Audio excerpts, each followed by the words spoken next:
Got one. Muskie on. Little one. I got one though. You need net? Yeah, yeah. Why not? Why not? It's my first muskie on a rattle trap.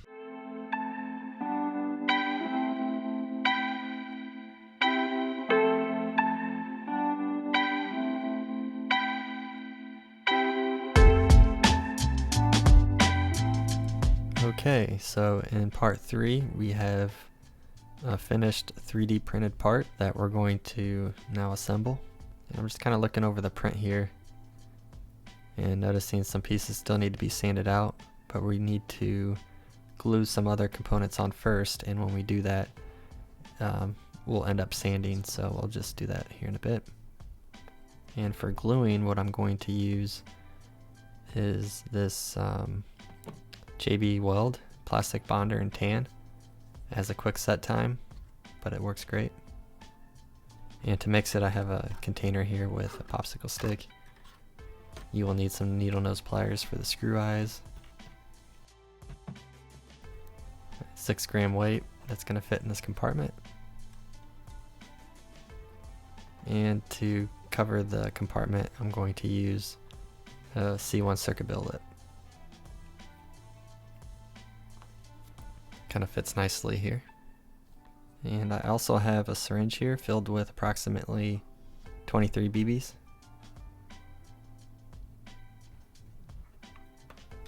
And some other pieces that you can't see off camera that I'm going to use is like a clamp. And these are just optional, but here's 2 different types that you can use. Also, a small rubber band is useful. In addition to wearing safety gloves, also work in a well ventilated area. So I'm going to take this JB plastic weld, take the cap off, and it's a 2-piece epoxy. And it'll squeeze out both parts equally if you just apply equal pressure on top. And for one lure, we're going to need just like a corner here of the container. When mixing this, I like to use a flat popsicle stick, so I cut one end off with a pair of scissors. Kind of allows me to scrape the edges and the bottoms better when we're mixing.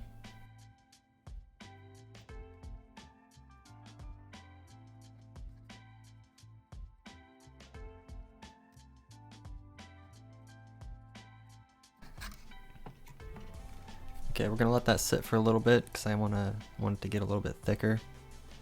But first we can take the screw eyes and dip them into the epoxy and begin screwing them into our lure.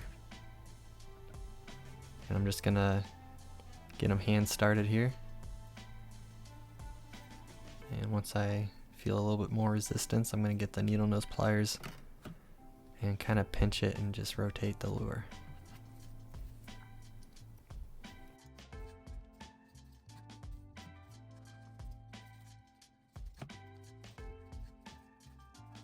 And as the glue builds up towards the end here, we're going to just wipe it off with our finger.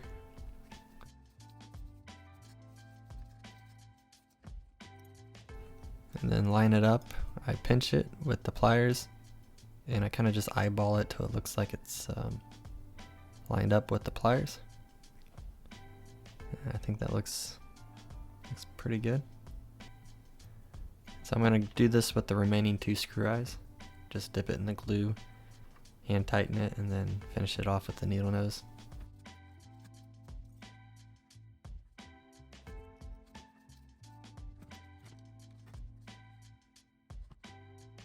This one's more important with lining up than the other screw eyes, so be very careful and just do your best when lining it up.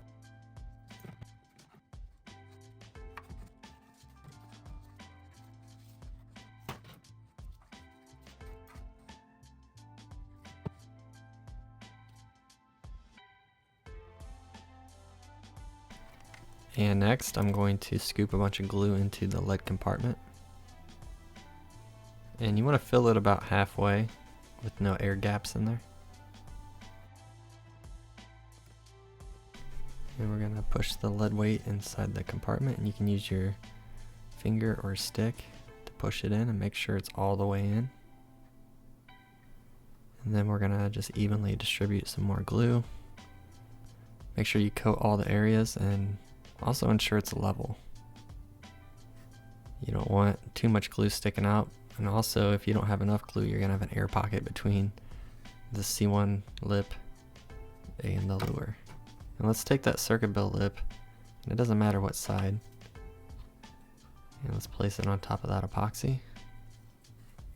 And something I didn't do that may help with this is scoring both sides of the lip before you put it on. And I'm just gonna kind of line things up. And any glue that came out of the side, I'm just gonna wipe it with my finger and just kind of eyeball it and get it as straight as you can. Let's get our BBs. And again, there's 23 BBs in here. And I'm gonna fill the chamber.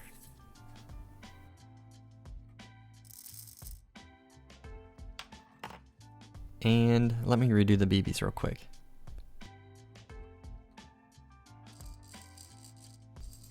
That's better. And before I glue that chamber shut, I'm going to take a rubber band and just kind of hold the BBs in place so I can rotate the lure without them falling out.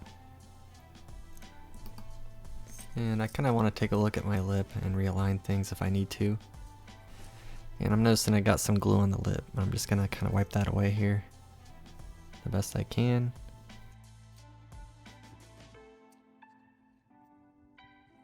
And also align my screw eye again because it looks like it kind of shifted. And kind of to hold things in place a little bit, I'm going to go around the entire perimeter here on the lip.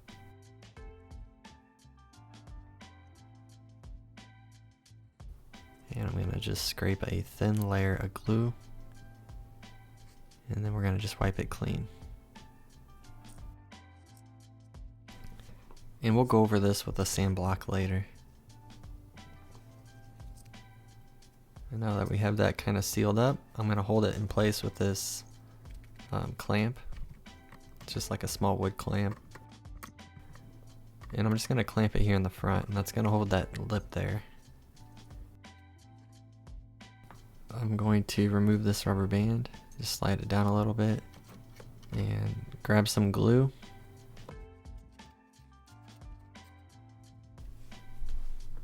And while that glue's thick, I'm just gonna go over the chamber with it, push it in, and scrape it on the sides. And you can get kind of messy here because I'm just gonna take the Dremel and sand this.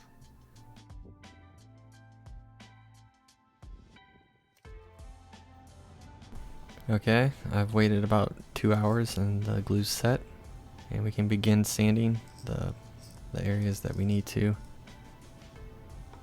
So everything is in place, and we can get out our Dremel.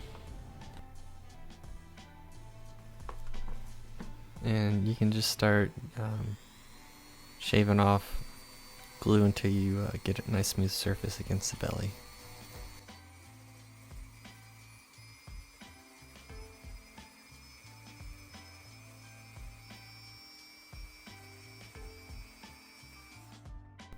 And once you're done, take your foam sanding block.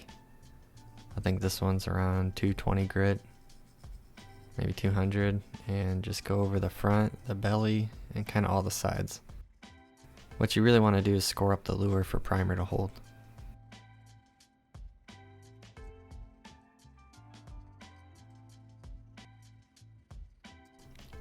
And when we're finished with that, I noticed that there's some glue dried on the lip. And we really want a flat surface here. So what you can do is take a razor blade, your fingernail, or even the foam sand block, and go over that surface.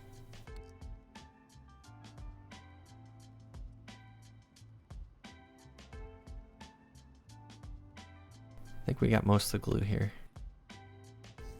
And then of course going over that with a sand block.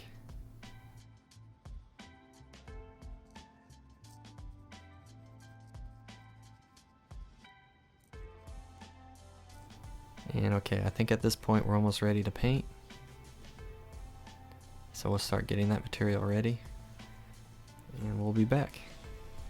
And before I get into some painting here, I just want to go over some of the edges here with a sanding pen.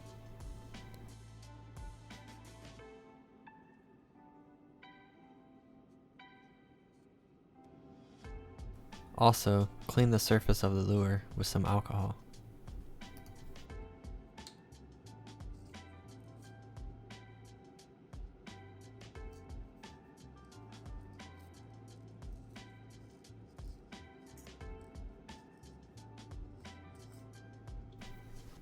For foundation to paint on, I like using Autoborn Sealer.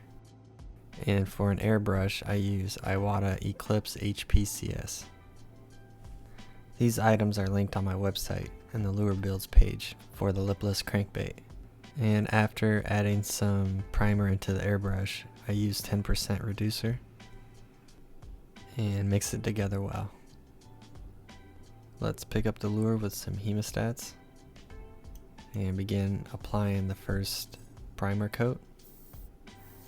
Now I like going a little bit thick on the first coat, not too thick to where the paint runs, so make sure you go around the lure quickly until you get a nice thick coat. And it does a pretty good job. It doesn't completely hide the print lines. You'll need an epoxy sealer to completely hide the lines, but you gotta remember I also used a 0.15mm layer height for printing, so if I would have went smaller like 0.07, the print lines would be less noticeable. And let's flash the lure in between primer coats and put another coat on. I do about 2 or 3 coats total. And usually when I get the primer coats on, I start noticing imperfections in the lure.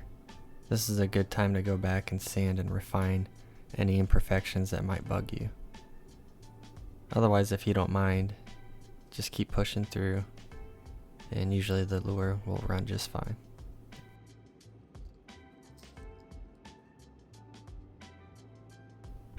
And remember, if you did go back and sand areas after priming, you'll need to put at least another layer of primer on.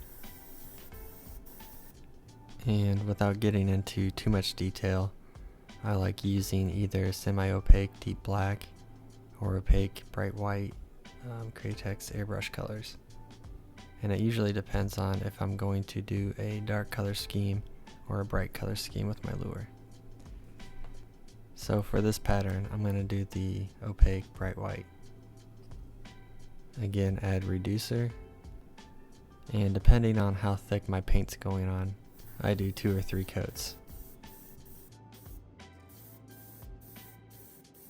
And flash between them.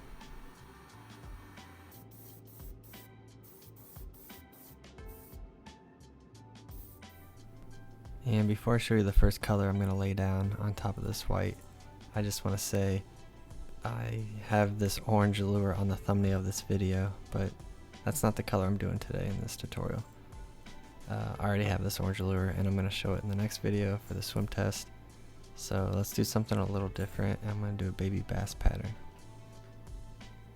And for the baby bass, we are going to start with Kratex Wicked Apple Green.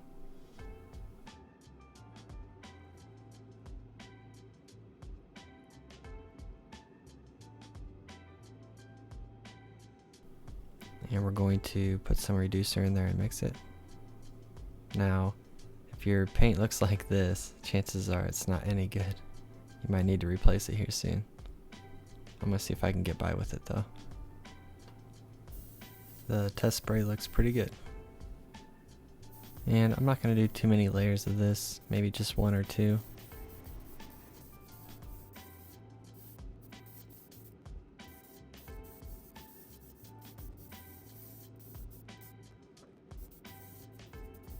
Something I want to cover here real quick. You may notice that some of the creases here you see around the lip, they're very noticeable. I know they might not be the most appealing look, and it's because when I was wiping that excess glue around the lip, I may have wiped too much off. Always leave enough that when you're sanding around that area, it kind of joins that circuit bill lip to your lure. And there are ways to achieve a clean look here on this edge. I just use a gym bag here for the mesh.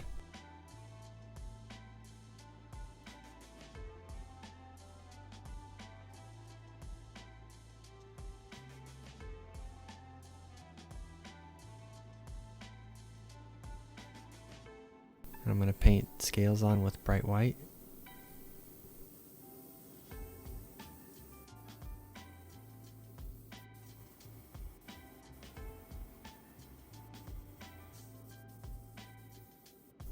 And once we get a good layer here for the scales, make sure you flash it before putting the next color on, which is going to be Createx Wicked Platinum.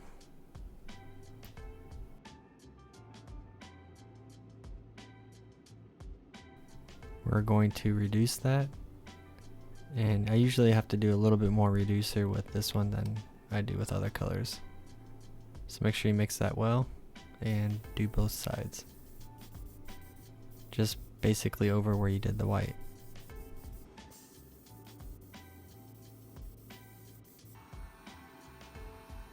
And we're going to put some semi-opaque deep black in our brush.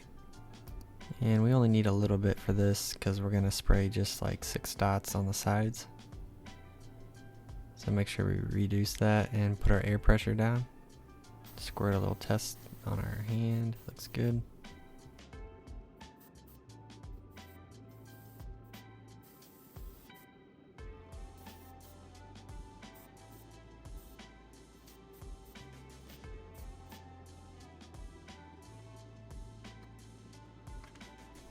Now let's take the stencil off.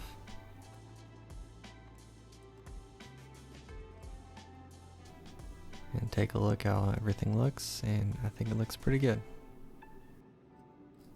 Now we're going to try blending that apple green into the scaling a little bit, but I'm going to use another pearlized color, and that's going to be Pearl Lime Green.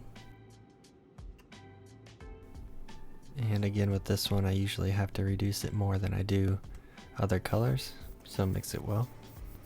The only area I'm going to cover with this color is the top. Just kind of blend it into the sides. Don't go all the way down, stop right above the black dots.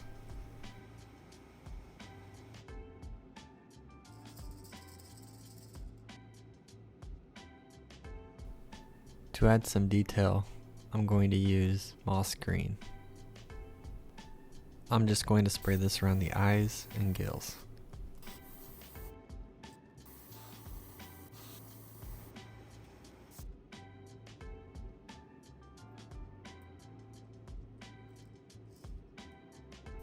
I'll also put some on the back.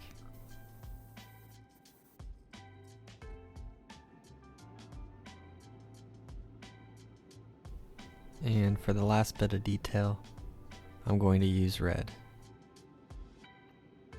This is for right behind the gills.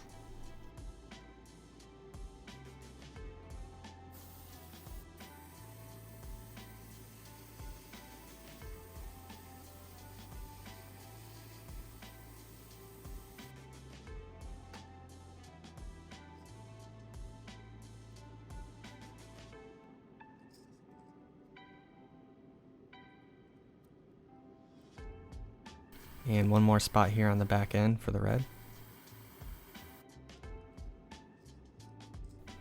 This is really one of my favorite patterns to paint. And I've caught a lot of good fish with it too.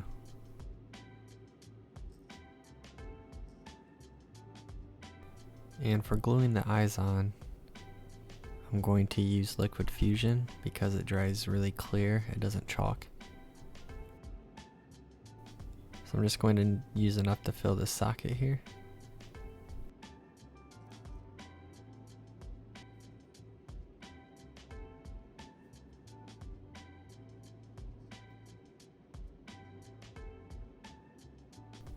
And I'm going to press my custom eye into the side.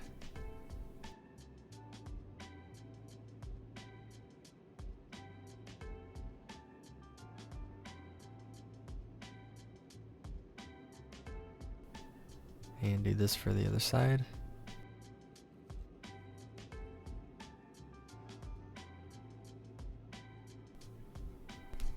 And I think that's it for this video. I'm starting to run out of time. Still need to add top coats. I'm going to do 2 different top coats for the next video. I'm going to experiment with a DevCon 2-ton, or I think it's 2-ton, epoxy and a UV epoxy. And we'll do a swim test with these lures that I've made, along with some that I've made in the past. Let's just see how they hold up. Thank you for watching, and see you soon.